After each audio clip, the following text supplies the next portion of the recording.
দেখুন বন্ধুরা, আমি চারা রুই মাছ নিয়ে নিয়েছি। এই রুই মাছ দিয়ে আমি আজকে ঝাল করব। প্রথমে আমি মাছগুলো ভেজে নেব। তার জন্য আমি লবণ হলুদ মাখিয়ে নেব। দিয়ে দেবো পরিমাণ মতন লবণ, হলুদ। মাছটাকে আমি মাখিয়ে নেব।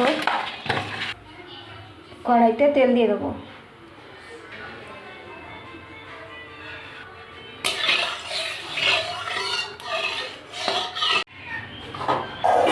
এবার মাছগুলো ভেজে নেব। দেখুন মাছের এক পাশ ভাজা হয়ে গেছে, আমি এবার উল্টে দেবো।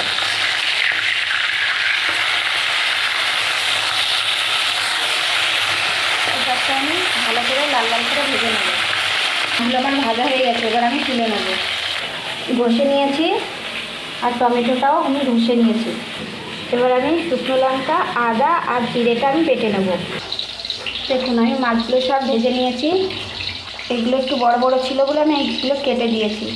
একই সঙ্গে সবগুলো আমি রান্না করে নেব। মাছ ভাজা তেলের উপরই দিয়ে দেবো গোটা জিরে।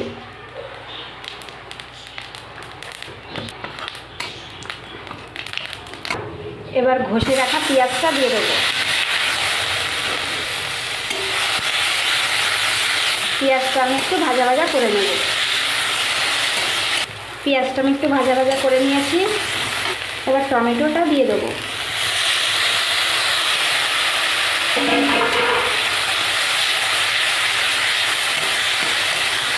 টমেটোটা দিয়েও আমি ভালো করে ভেজে নেব। এবার বেটে রাখা মশলাটা দিয়ে দেবো, আদা জিরে। এবার আমি সবগুলো ভালো করে কষিয়ে নেব। দিয়ে দেবো পরিমাণ মতন লবণ। আমি লবণটা একবারেই দিয়ে দেবো, পরে আর লবণ দেবো না। দিয়ে দেবো হলুদ। হলুদটাও একবারে আমি দিয়ে দিচ্ছি। এবার আমি ভালো করে মশলাটা কষিয়ে নেব।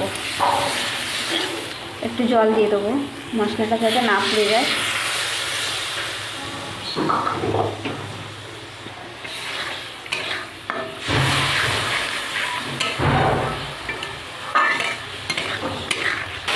দেখুন মশলাটা আমার কষানো হয়ে গেছে। এবার মাছগুলো দিয়ে দেবো।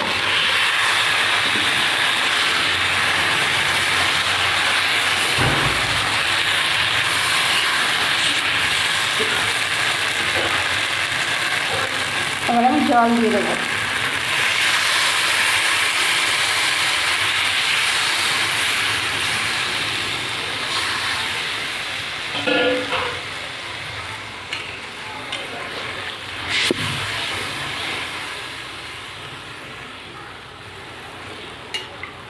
আমি 5-7 মিনিট ঢাকা দিয়ে রেখে দেবো। ঢাকাটা খুলে নেব।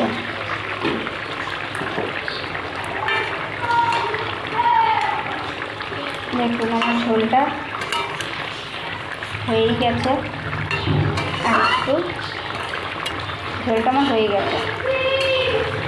এবার কটা কাঁচা লঙ্কা উপর দিয়ে দেবো।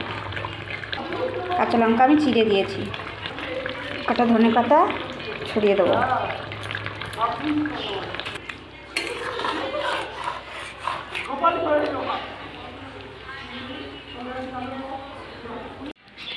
দেখুন আমার মাছের ঝালটা আমি নামিয়ে নিয়ে এসেছি। আপনাদের যদি এই রেসিপিটা ভালো লেগে থাকে তাহলে লাইক, কমেন্ট, শেয়ার এবং সাবস্ক্রাইব করে দেবেন।